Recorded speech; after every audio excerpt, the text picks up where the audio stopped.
All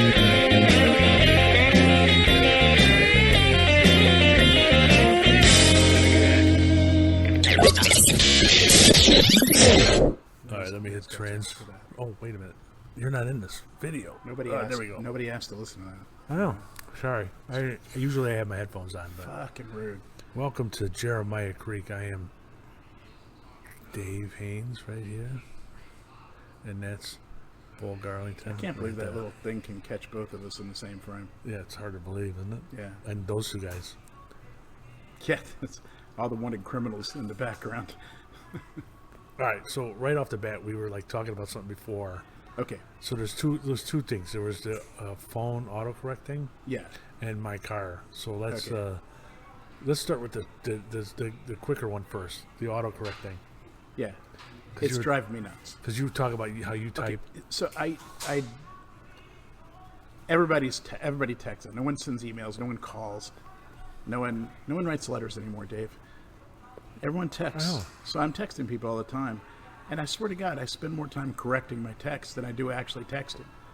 It's harder to type a word and then I have to retype it like 4 times because autocorrect keeps changing it. But when like on mine, when you type out a word,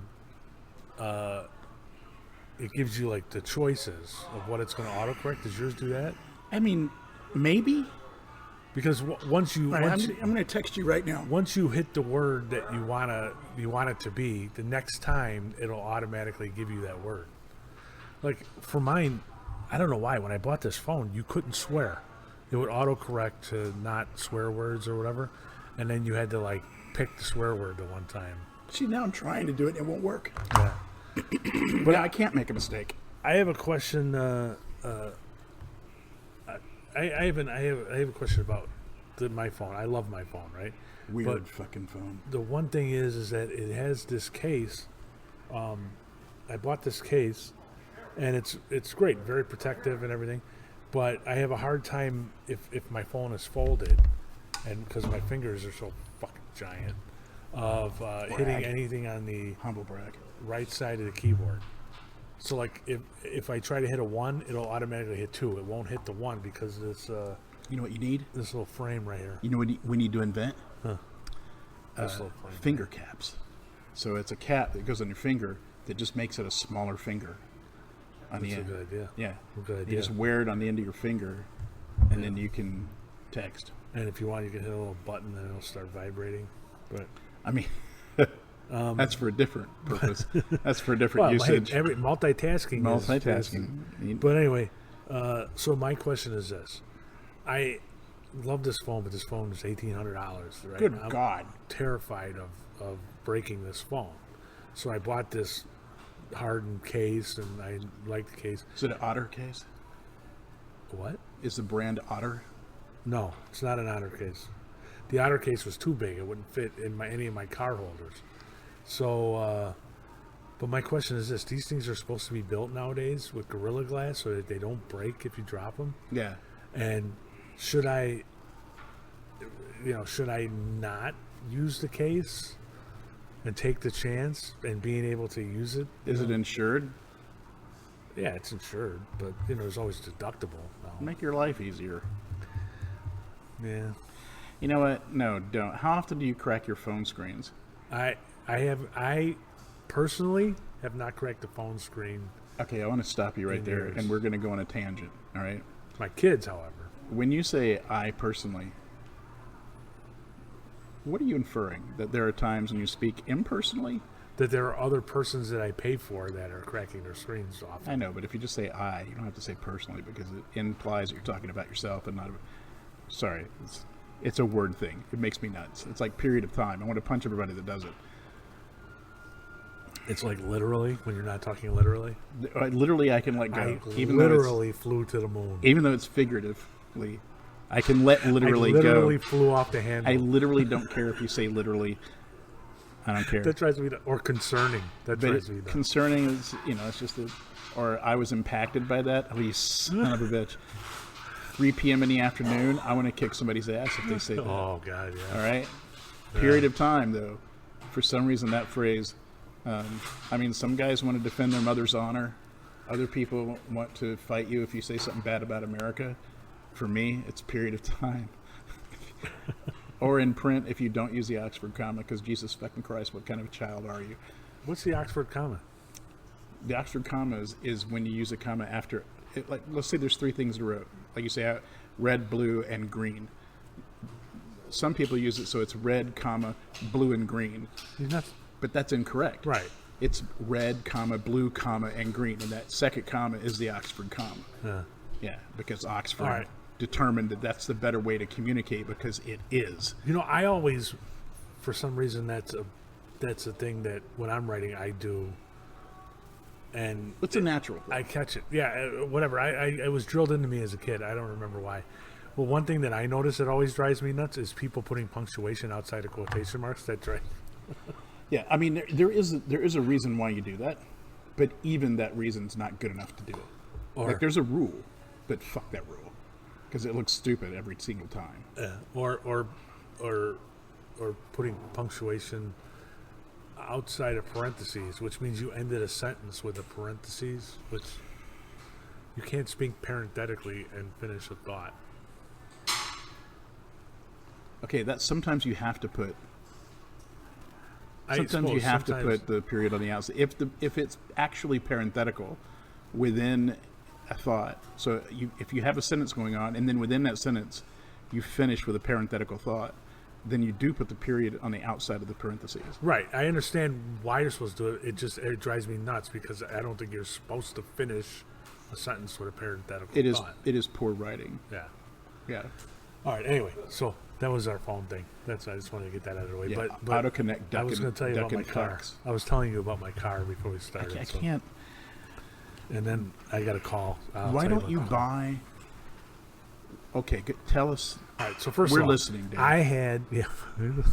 Hey, speaking of that, the new Frasier is starting next week. And another tangent. But all right. So a couple weeks ago, I started hearing a thump, and the way I described it to you was right. It started off whenever I would be slowing down, like if you're approaching a red light that suddenly turns green. So you take your foot off the brake and then hit the gas. All of a sudden, I hear thump, thump, and it would run fine. Car ran fine.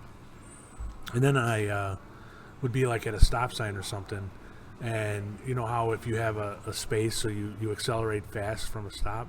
All of a sudden, about a week ago, I started hearing that thump, thump, and I was worried. It didn't seem like it was anything in the transmission because the car would run fine whenever I was driving it. I would just hear the occasional thump. So I took it into the mechanic and told him.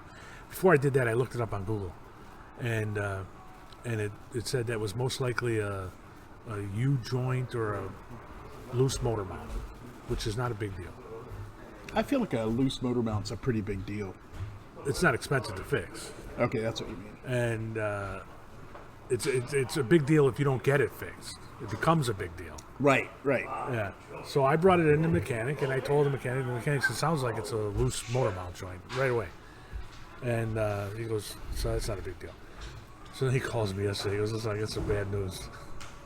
He goes, I got to do some more tests on this thing. But for some reason, it's not switching into four-wheel drive. I said, it's always on four-wheel drive. And he said, yeah, but it's not. It's only running two-wheel drive. It might be your transfer case. Why would you have a transfer case if it's always on four-wheel drive? Is it permanently four-wheel drive, or you just choose to ride in four-wheel drive? No, it's permanently four-wheel drive. Why? But there is still a transfer case. I looked it up because that's the first thing I thought. Was wait a minute. It's the car. It's a 2000 Jeep Commander, an always-on four-wheel drive, and so I looked it up, and there is a transfer case, and there have been problems, and he goes, if it is a transfer case, he goes, I got to check to make sure. I got to do some more tests. If it is, I'll call you. It'd probably be a lot cheaper to try to find one used, and I'll have to look around. So I looked it up. Now, when I looked it up, it tells me, I think it tells me what the cost is for new. And it's $2,000 to $8,000 to repair it. Yeah.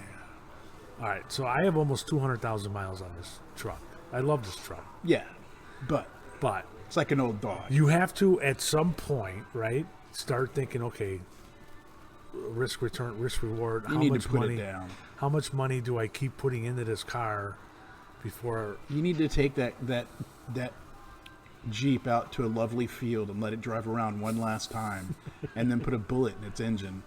All right. But here's the thing. So I was telling this to my wife yesterday. I'm like, all right, at what point do we... Now, we always knew we were going to get a new car, but our plan was to get a new car next year when we sold the house, and we were hoping to pay cash and not have payments. So, how much do we willing to spend to keep this going for another year? Or so I was like, telling him, if he calls up and says it's $2,000, we're trying to figure out what is the cutoff point. Yeah. And that's the thing. So $2,000's not terrible. If it's $2,000, let's say you got a good deal on a car, I figured your $250 would be your car payment. I hope. If we put a down payment, that's the hell. Shit, we're under attack. This is a test of the National Wireless Emergency Alert System. Lupin, they found you.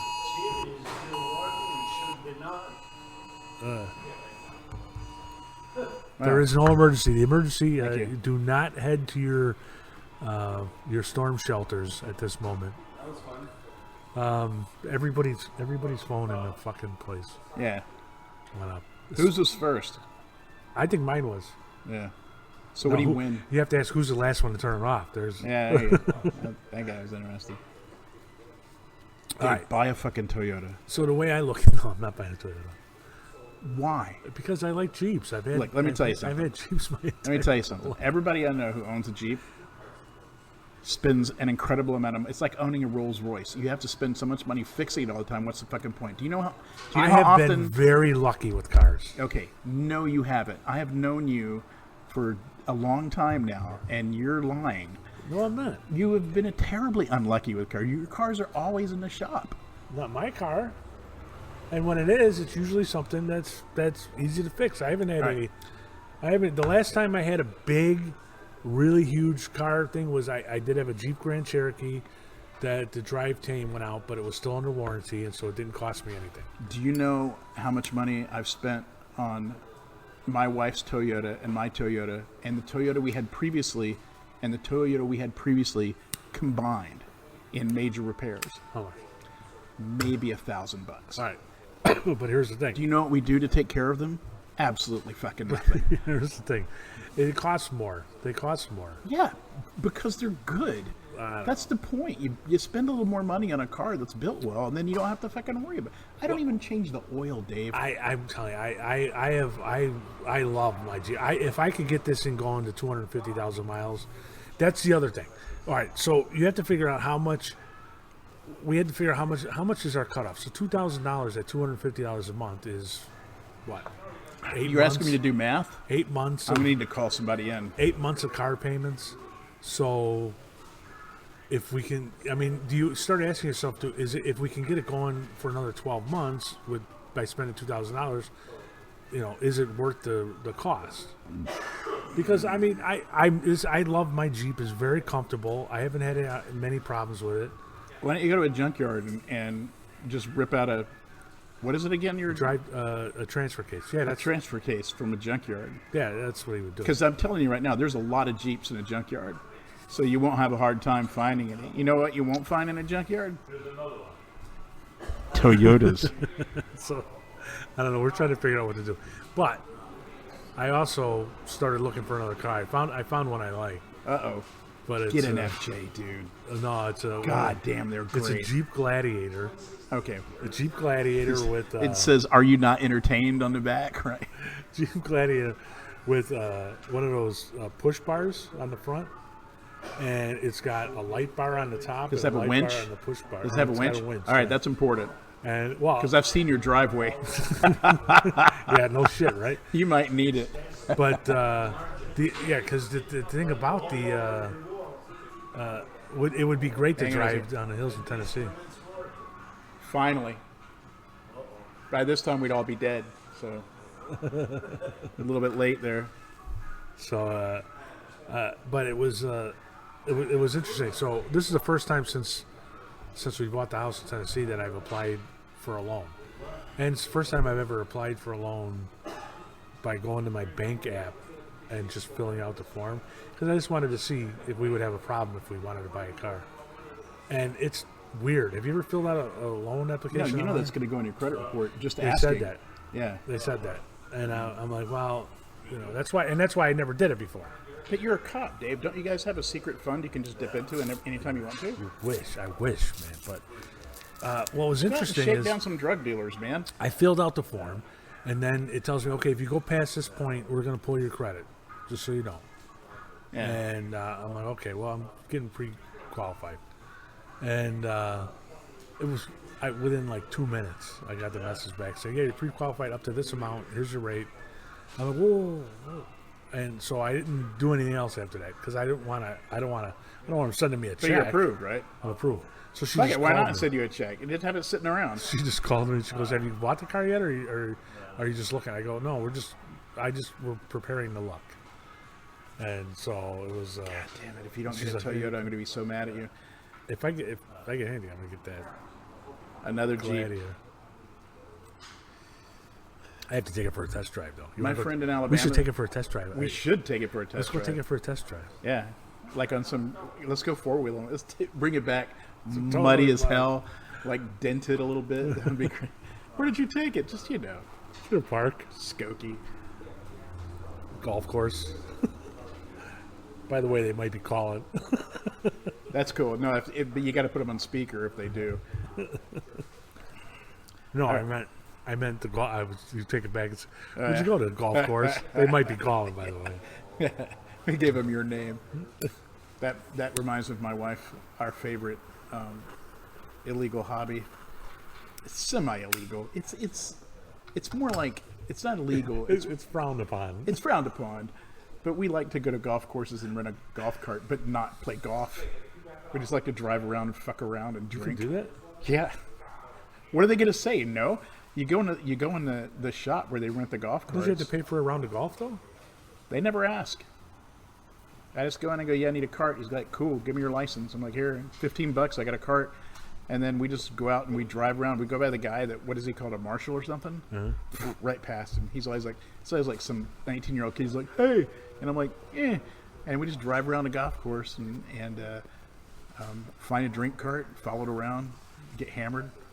Did I tell you about? I went golfing at over here on Peterson, and they have the stand-up scooter golf carts. Say what? All right, so Segways? Like, well, no, they look like oversized scooters. So they look like a surfboard on wheels. So the front and the back have two wheels, but they're Why? closely together. It's I don't know. I guess it's because it's fun. So it has a spot you put your bag on the front, and then you have to stand up the whole time, and you can still ride around. that defeats the whole purpose of a golf cart. And you have to lean into the turns. And so I go, oh, that's pretty cool. Did you rent one? Yeah. And I go, that's pretty cool. I go, how much is that? I want to try that. You got one of those available? And the guy goes,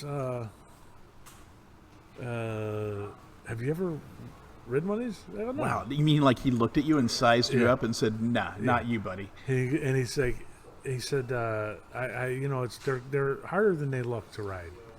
I'm like, oh, shut the fuck up. Just give me the damn thing. Was So it? he brings it out, and he showed me the controls. And he goes, you sure about this? I said, will you stop? It's fine.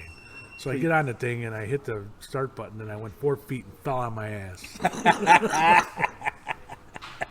Did he look at you? Did he slow clap? Yeah, a little bit. Oh, man. And so then I was like, after that, I had to figure out how to do it. So I you did. can't go back. No. So I went ahead and did it, and after you get the hang of it, it's pretty fun. Going up and down hills gets to be a little weird because you can't turn the wheel. You have to lean, Yeah, and then that's the a wheels big no turn. from me. Yeah, It's a big and so no. it gets to be. So I used it the last couple of times. It is a lot of fun, but Are there still golf courses where you walk? oh yeah, most of the time I walk.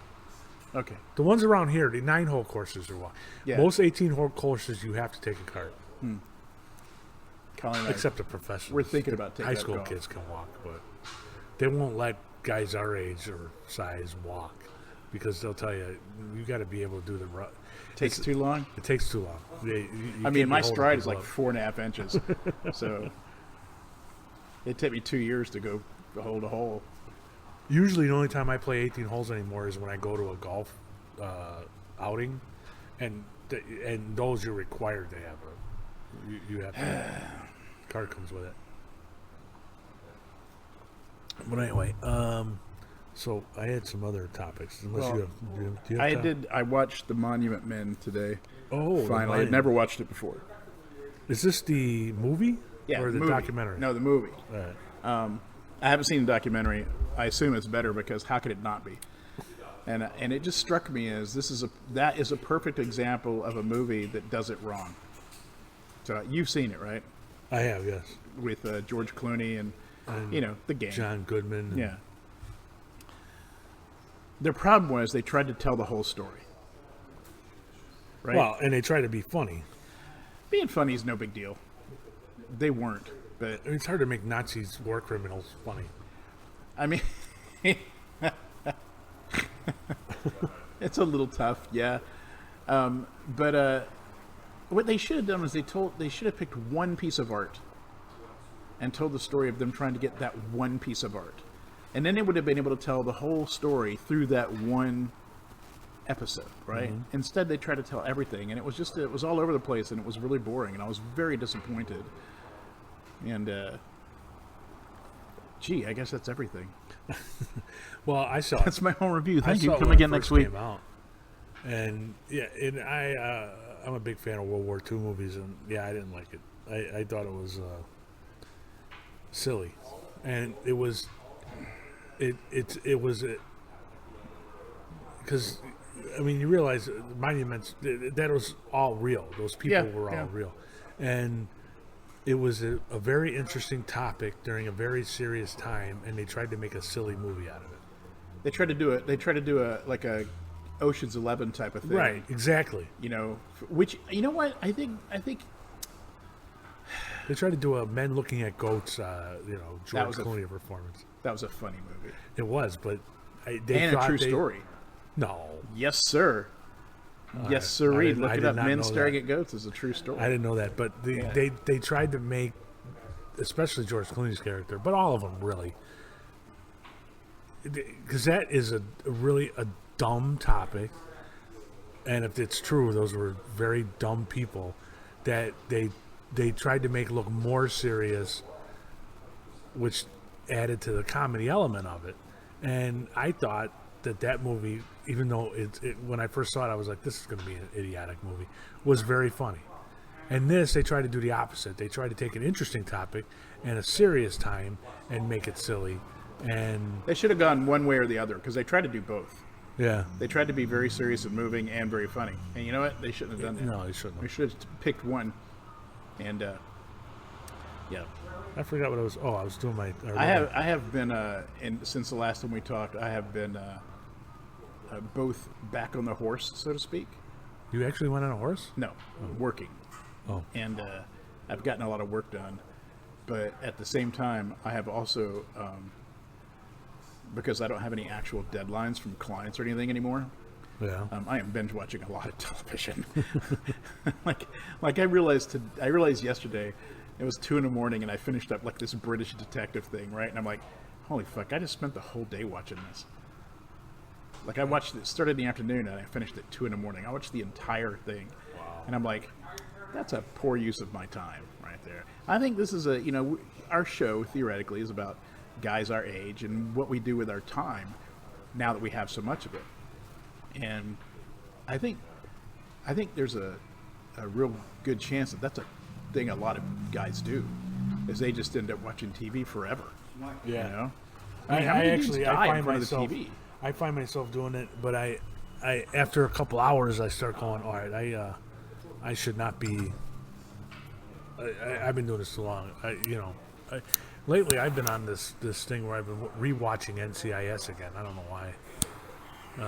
Is it because that dude died? And even that, yeah, actually that is why. That is why, because David. Was he the sunglasses guy? Oh no, that's a different show, isn't it? I think so. Yeah. What's his name? David McAllister? Something like that. McAllen? Yeah, McAllen. I got sucked into a bunch of into all these British detective shows, and they're really good, man. They're really so good. I started with Endeavour, and I watched 9 seasons of Endeavour. All right, and then the end really pissed me off. Like I was like, I don't usually get invested in a TV show, and I was like, this is pretty good. But at the end, I was like, spoilers, but it's hard to tell if the lead detective in the story killed himself at the end or not. It's ambiguous, and I'm not happy about that because I'm like, I think he did, but then I look up online because I'm a nerd and I do that, and everyone's like, no, he didn't. I'm like, I think that was a dream sequence, buddy, and I was really pissed off by that. But I got sucked into all these things. You know what? I gotta quit, man. I gotta. You know what I gotta do? I gotta come here and work because at least the only thing I'm addicted to here is a cigar. But Jesus Christ, at home I'm just on the TV the whole time. Yeah. You know. I don't know how many guys, when they retire, and I'm not retired, but I live like a retired person, all right? And I don't know how many guys just lose the thread of, like, purpose when they get retired. Like, they just, like, diffuse out. Like, they have no purpose, you know? Well, I'm not very worried about it. Like, I had plans for retired and started to do stuff, some of which I have not done. Like, I haven't done any photography, which I plan to do. Yeah. And some of which I wanted to do more of, like writing, which I have, but usually I end up either doing the stuff I have to do for the restaurant reviews, and then that's it. I go off to do something else. The only thing I have been doing regularly is I've been doing the work in the yard that I want to do. I've been doing woodworking, but I've been screwing up a lot of stuff, which...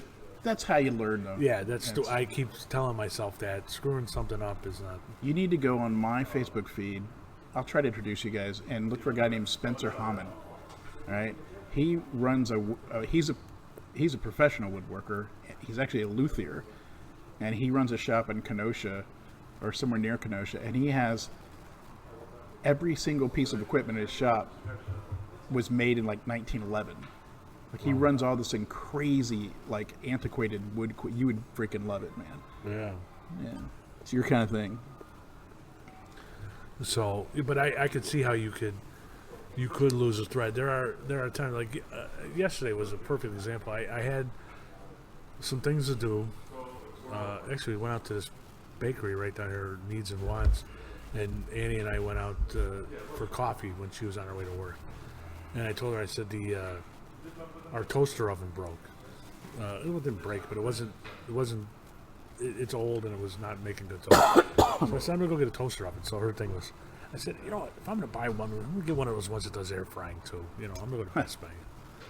She goes, don't get one of those huge things that's gonna take up the counter space, because this is one of those things we can't put away like we can put away. You did though, didn't you? So I got this thing. It's the same. It's actually not as tall as our old toaster oven. It's very low. You can put a pizza in there. It's got an air fryer basket and stuff, but it's only about 5-6 inches tall. But it takes up most of the counter space.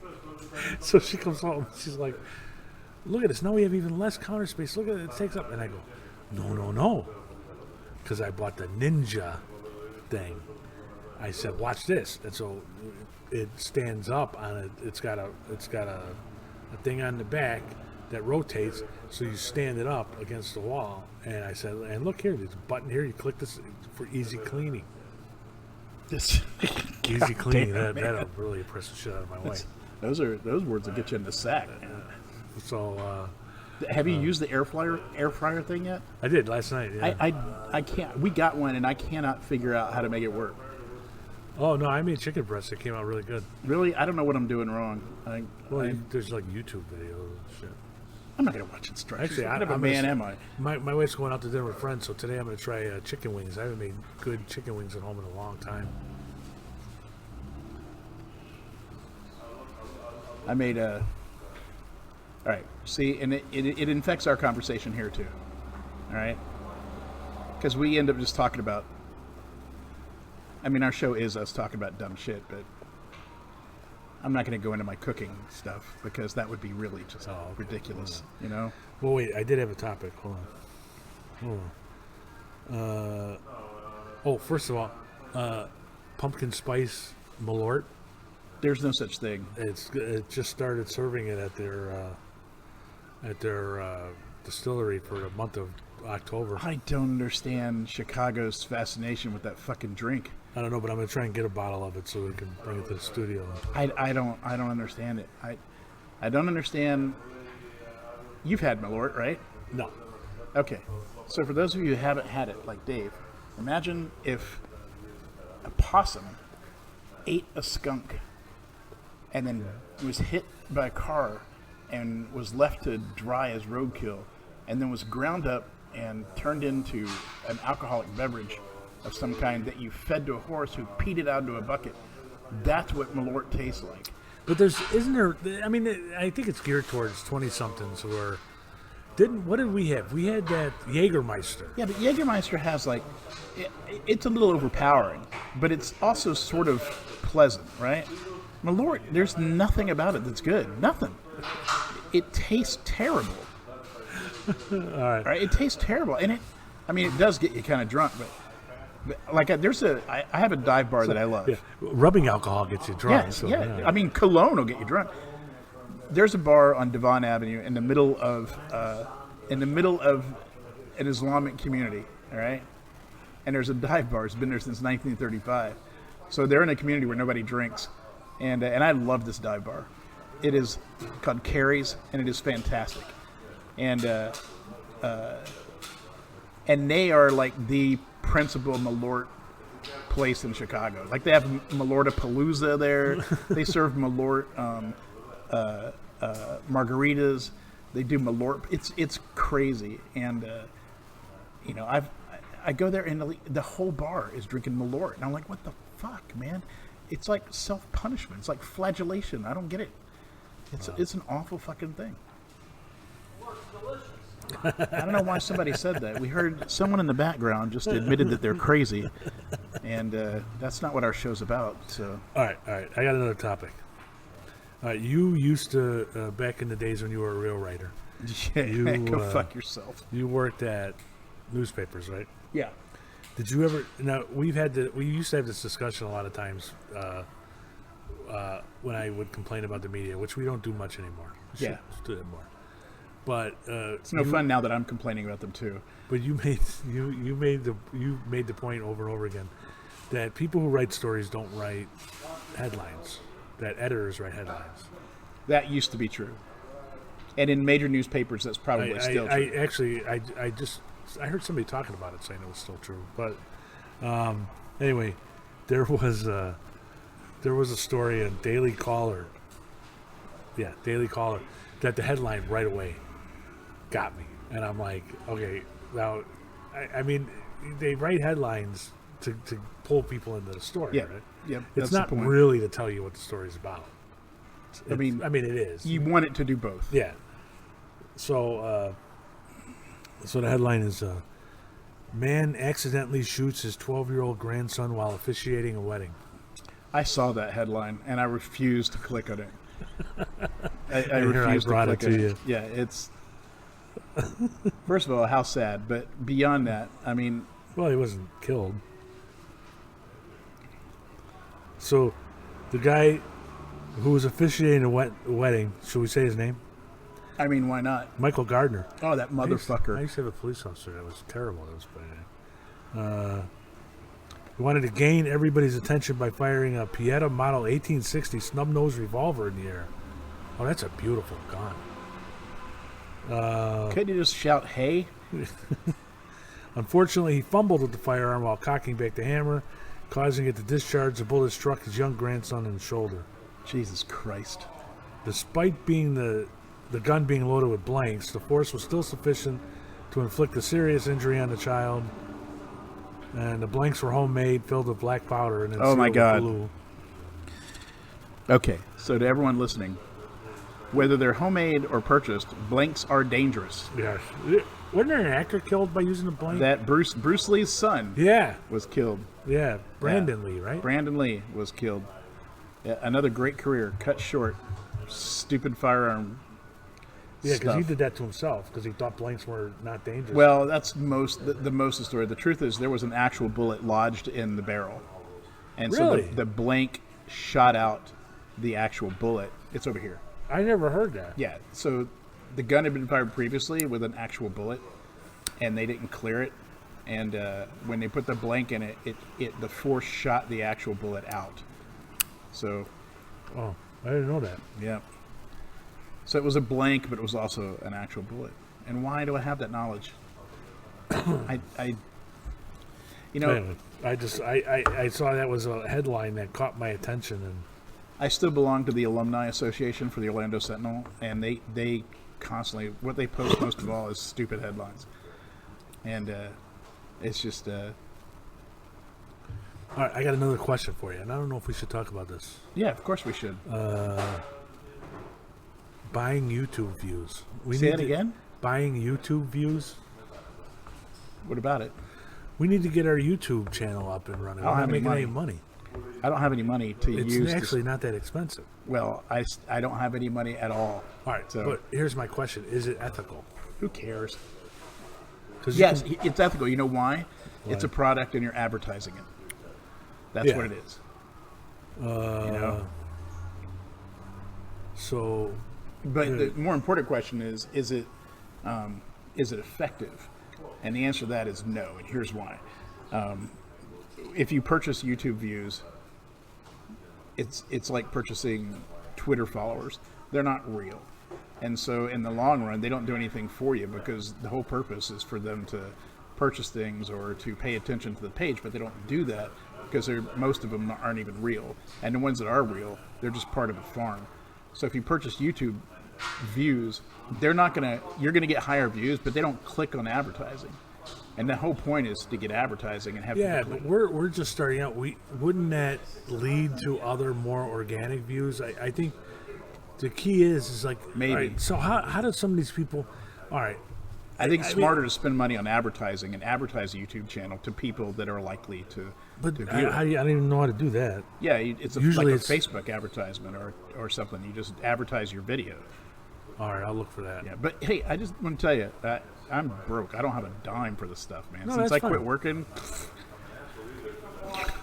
I don't get nothing.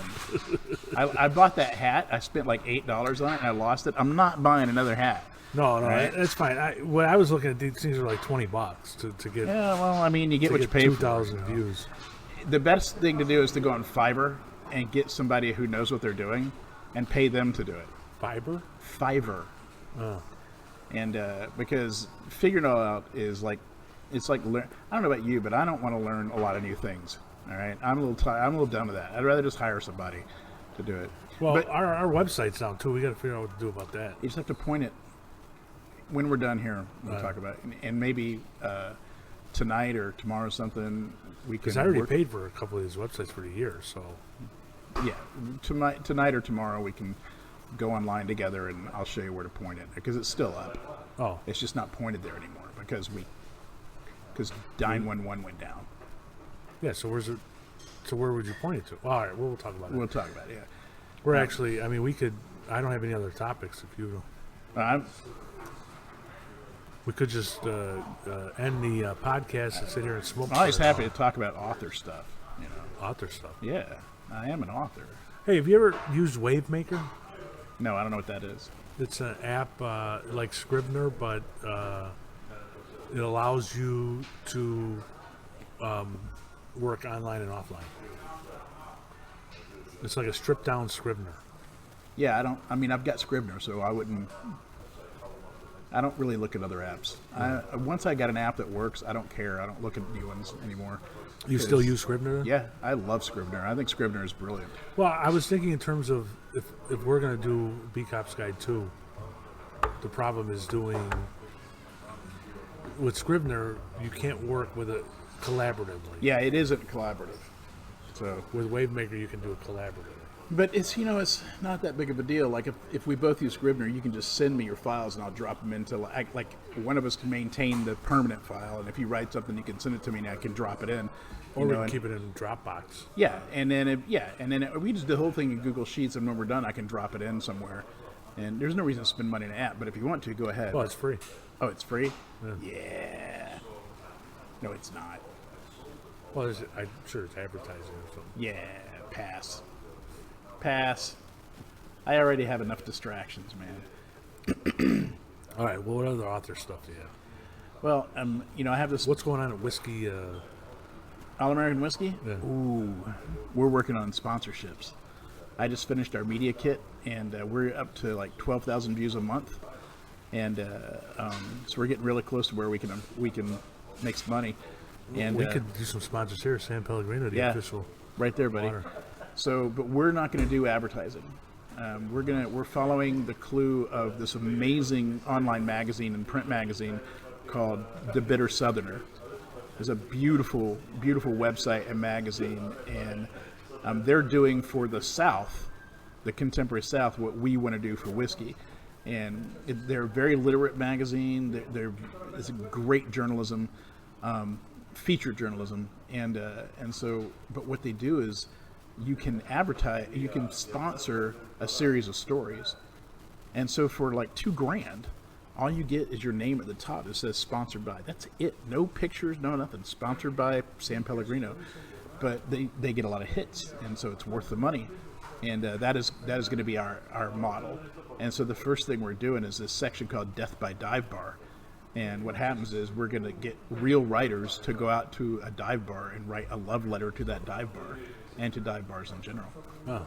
And we're working on getting this new whiskey from Milam and Green called Unabridged to sponsor it, because come on, it's unabridged, it's already literary, and we have a good relationship with those guys. But they have a distiller who was the blender of the year this year, Heather Green. She's amazing, and we want to get her to write the first one.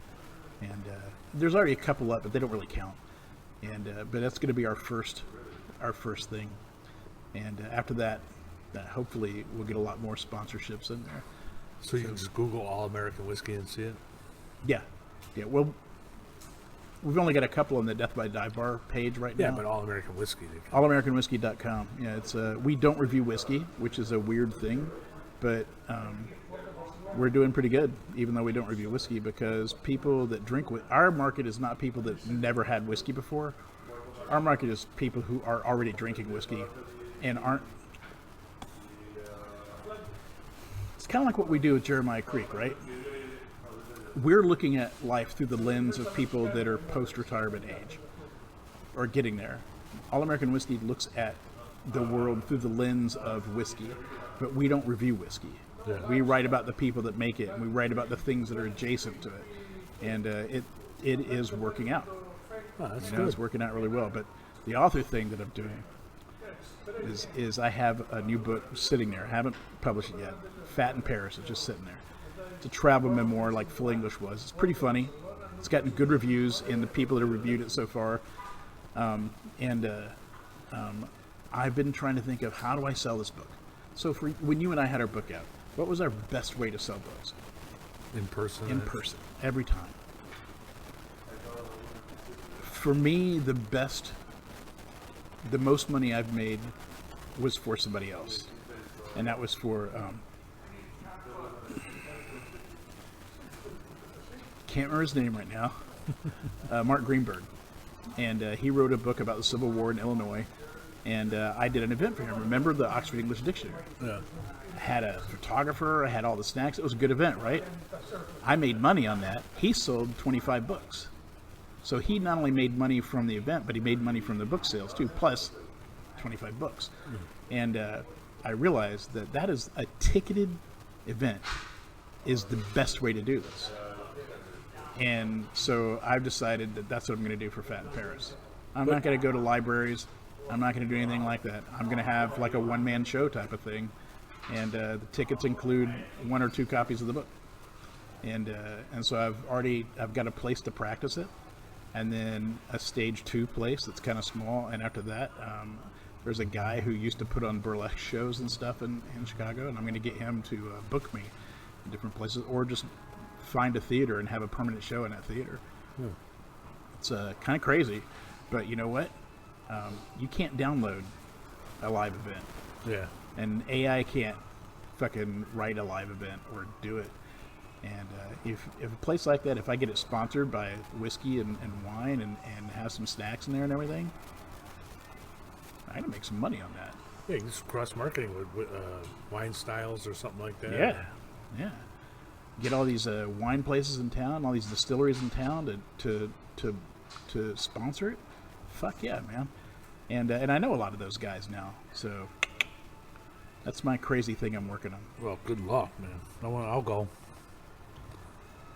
Your tickets will be extra. I remember one time you were at one of our Eat Gets a Price events, and my friend was like, we don't have enough chicken. And I'm like, what do you mean we don't? He goes, we're too short. I'm like, well, what the fuck, man? We counted. And he goes, yeah, I don't know what happened. And he's like, listen, isn't that your friend here? I'm like, yeah. And he goes, you think he'd go without chicken? I'm like, are you fucking, it's his birthday. He's like, yeah, I shouldn't have asked. I'm like, yeah, no, you shouldn't have asked. I'm like, I can't believe you asked that. I think I may have asked you. Did I? I would have been fine with it. I don't remember you. I would not. There's no way. What would you do? I don't remember what we did. Somebody went without. I think he found a vegetarian or something like that and said, hey, we don't have enough chickens. They're like, hey, I don't care. That was the one where you had to break it with a hammer. Yeah. Remember that? Can I get your fire again? Yeah. All right. So I think that's all we got for this week. I'm gonna switch over to a logo again as we say goodbye. So join us next week. Tell your friends to go look for Jeremiah Creek, and I think we'll also upload this to VCOP's Guide again until we get more subscribers. Oh, hit the subscribe button.